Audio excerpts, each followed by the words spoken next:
Hi Blazers, welcome to the second ABC podcast. Today we're going to talk about a few things. It's been a while since the last podcast. So in this podcast we're going to talk about what's been happening with Ample Blaze and getting the latest. We're going to talk about some of the things that we've done and improved, and we're going to talk about some new technology that's out there. And some Google issues. What else are we going to talk about? We're going to talk about, at the end, we're going to talk about the latest movies. As you know, I do movie reviews, and you can see that in the reviews section of the ampleblaze.com website. Now, the first thing that we're going to talk about is Google.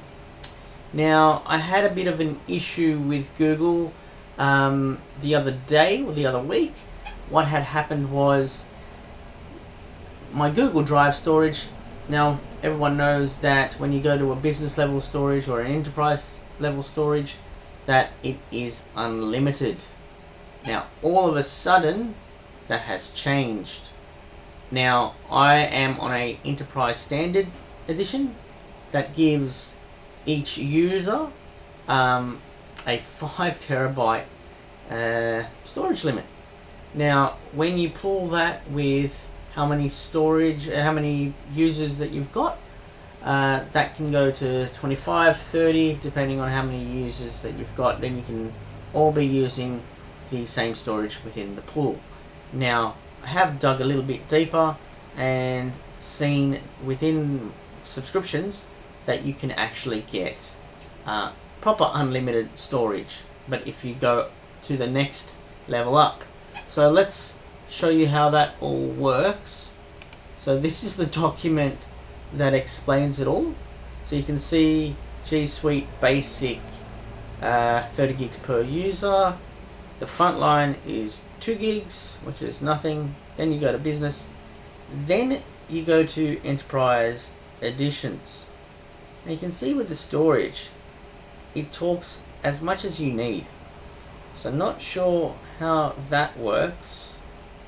And then it goes, for details, contact Google support. So Google, please explain to me what this actually means, because when I spoke to Google support person, they were talking that it's 5 terabytes per account.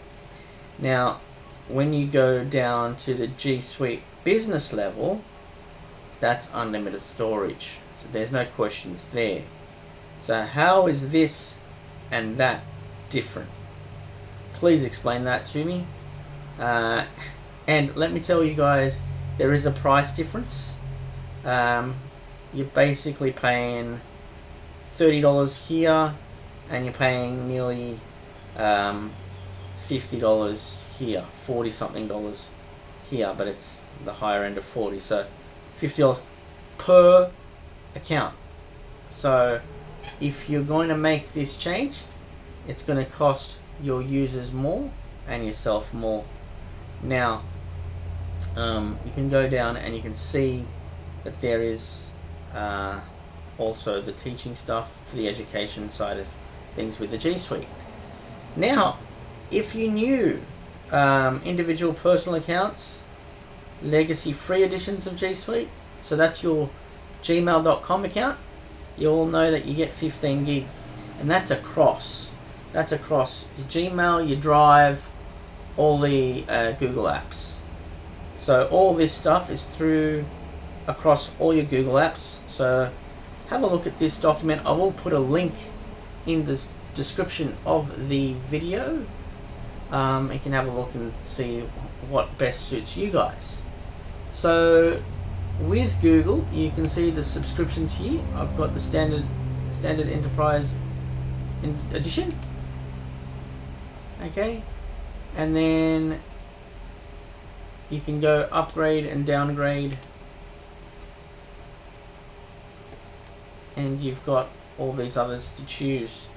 Now it's as easy as hitting the switch to the one that you want, and then basically paying the new thing and going through any other online payment system. Now, once you've done that, That's sort of how it works. What you can see with the storage here,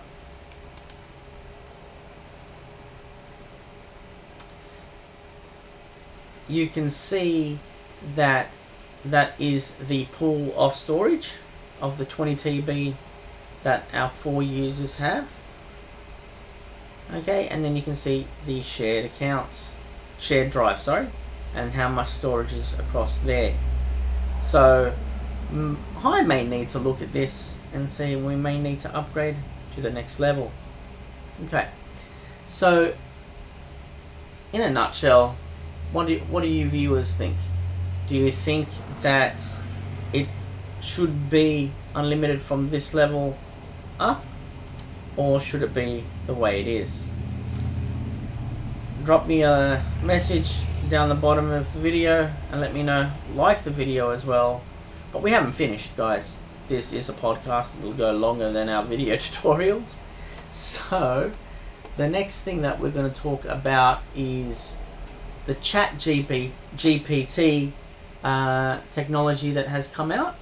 So that is, there are 3 applications that are working on ChatGPT. There's OpenAI, which is this one. You can see I've opened a new chat here and we can ask it questions. And then you've got Bing, and I'm on a waiting list there, but what I've done is opened a sample, and you could basically write that, and this happens on the right hand side, starts telling you things automatically. So the chat functionality, it is new but old, kind of, because for me, I remember using a program called Dr. Spatzo back in the day. This was in the 1990s when I was in high school. There was a program that you would install on your computer called Dr. Spatzo. Let me see if I can find that anywhere.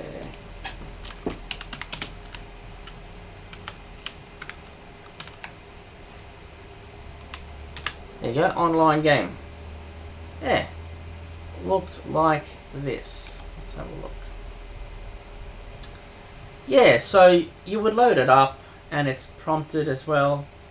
I've got an ad blocker. Okay. You can see it loads up like this. You basically will type in something.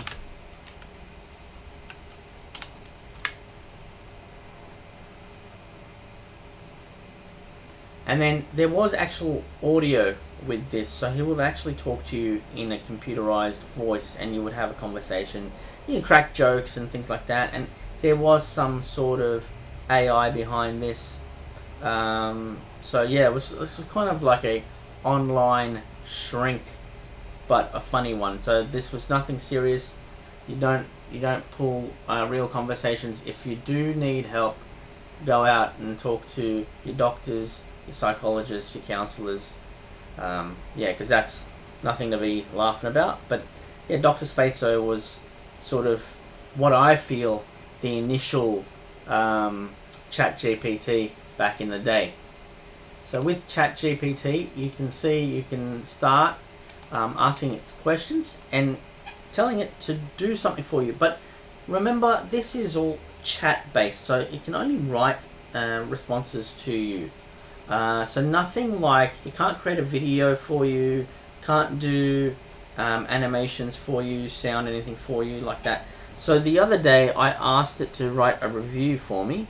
Can you please write a review on the movie Sound of Music and make the review happy?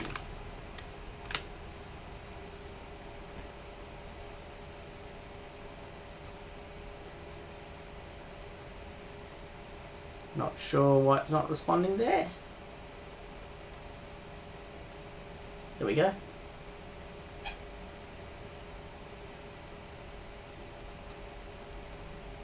So the other thing with ChatGPT and Bing's GPT and Google's Bark, I think it's called.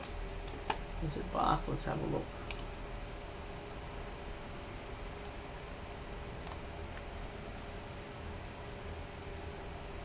Yes, so the new Bard, sorry, Bard, not Bark, Bard. So with Bard and Bing's GPT, they are going to be kind of online and going to be giving you the latest information and the latest responses and give you that information on the spot. Whereas ChatGPT is something that is old storage from 2021, so a couple of years ago.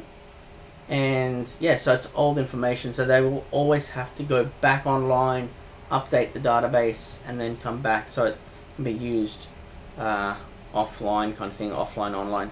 So this is actually the review that it's written about Sound of Music, which is interesting. So maybe I can use this for my movie reviews, but I guess it will take the personal touch out of the review, because I write a certain way, even though it may not be grammatically correct, but it's my style. So that's basically ChatGPT and AI in regards to chat. What do you guys think? I think it is the step in the right direction. This technology will take over, and yeah, step in the right direction. Let me know what you guys think. The next thing I wanted to let you guys know about is a while back last year we were talking about Ample Blaze adding a help center section that you guys can access and get answers and access our video tutorials and our written tutorials. We have decided to drop the Zendesk help center as it's not something that is going to be beneficial for our growth at the moment. So right now we're going to be focused on our YouTube videos, and we are going to be looking at a solution within our own Ample Blaze website that can hopefully let you guys access our website and access the tutorials, written and video as well. Now, to the last part of this blog, the fun part, my movie reviews, guys. The last movie that I watched is called The Outfit. You can find it on Amazon Prime. You can download it and be part of that subscription base. You can get it off there, and also buy the Blu-ray DVD off Amazon as well. This was an epic. It's based in the 1950s. It's what I feel gave me that smooth thriller, Michael Jackson smooth thriller. That whole costume was there. That feel was there. That I wish they put the music, the songs on the soundtrack. It would have been awesome. The movie is basically about a older gentleman that has come across from the UK to the US, and he is a cutter. He is not a tailor, he is a cutter, and he makes suits for gentlemen. Now these gentlemen that he makes suits for are from the underworld in the US, so you could say they're kind of mafia. And basically, yeah, he is just their suit maker, and the story goes on from there. But I honestly say, guys, watch this movie. It's great storytelling. It's less than 2 hours long, but I was enthralled. I started this movie late thinking, oh, I'm going to fall asleep and then just get rid of the movie afterwards saying it's nonsense. But honestly, I am going to go out and purchase a physical copy to add to my digital copy. And this is one of the best movies that I've seen from 2022 in early 2023. So I gave it a 4, yeah, a 4 out of 5. You guys won't be disappointed. And it's got, funnily enough, it's got a Back to the Future link to it. If you guys know who this is, or does she look like someone that you guys may know? Maybe this one, this picture will give it away. But this is the daughter of Leah Thompson. If you guys remember, Leah Thompson was the actress Marty McFly's girl in Back to the Future. So it's kind of funny that, you know, this historical piece goes to the future and comes back. So from 1955 we go to 56 and onwards. So that's my recommendation for the movie, I would say this month. Let me know if you guys want more video tutorials, video reviews about movies, things like that. I'm glad to put that out there for you guys. Thanks for watching this video, and yeah, don't forget to like our videos and subscribe to our channel for more content.